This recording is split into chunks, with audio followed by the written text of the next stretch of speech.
IDF spokesman, Lieutenant Colonel Jonathan Conricus. Colonel, thank you for joining us tonight.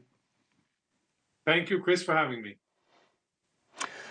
The exchange of hostages. Let's start with what we know about the most precious people in this, those who were stolen, and then we'll go to how this deal plays out. What level of certainty do you have that the remaining number of hostages are in the control of Hamas, are alive, and are well? Good question. We are under the working assumption that Hamas controls where they are, that Hamas has kept the hostages that he took alive. He has kept them alive. And we assume that there are also bodies that were taken, which I will not go into further and elaborate, but that is part of the working assumption as well. And we work under the assumption that Hamas looks at the hostages, as a very important asset to be used in order to relieve pressure of themselves and to buy themselves time. Yes, because that's what they do. They are buying time with the hostages, and they are limiting where you can go and how you can go there. And they're going to keep the pause being extended as long as they have that precious commodity. One thing, without pushing you towards the morbid, the last thing I want to do is cause more pain. But when you say there's a working assumption that they took bodies, you're suggesting what? That they killed people on the raids and then took the bodies as what? To say that they're hostages, but they're really dead, or to use to parade through the streets? What would be the intentions there? More that they took people that that at the time that they were taken, they were already dead. And I cannot elaborate further. All right. Now, where we go with this, and I say we because everybody is connected in this situation one way or another. They get more time when they give you more people.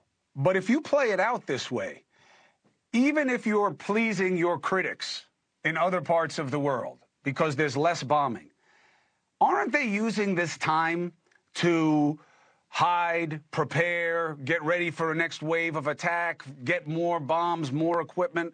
I mean, what is the trade-off here? You're right. They are using the time not to care for the humanitarian needs of the civilian population in Gaza. That's very low on the list of Hamas. But they are using it in order to rearrange, regroup, patch up their defensive posture, perhaps rearm, and to prepare for what comes next. That isn't good, but when you put it on a scale, on a temporary local scale, it is something that we are willing to live with as long as we're getting live Israeli hostages back. What happened? Well, you've never been in this situation before, not at this scale. In fact, I don't know really who has. I'd have to do some more research. But I mean, not since really, the major world wars. What was wrong with the deal of, look, we're going to allow the humanitarian aid in.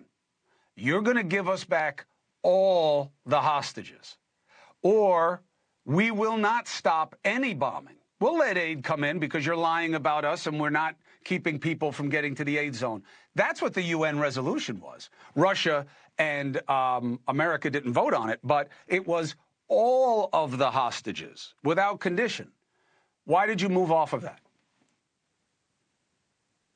It's a very good question, one that is difficult to answer. I can tell you that we definitely wanted it that way, just as we didn't want to return, let's say, to use the word ratio, a ratio of 3-to-1, but that is the deal that was eventually made. That is the framework. And we are working under that framework of 3 convicted Palestinian felons for 1 freed Israeli civilian hostage, women or child. We would have gladly not returned even a single one, but those were the demands. And that is the framework that we reached. But, at the end of the day, right, if you were here in Israel, and for those who are here, it is tremendously positive to see families reunited. And it gives a special, very special gift to families that for the first time in 52 days are reunited. Hey, thank you for watching. Please go to newsnationnow.com, newsnationnow.com, and you can find News Nation on your television provider. And don't forget to click the red subscribe button down below. Then you will get more of News Nation's fact-driven coverage.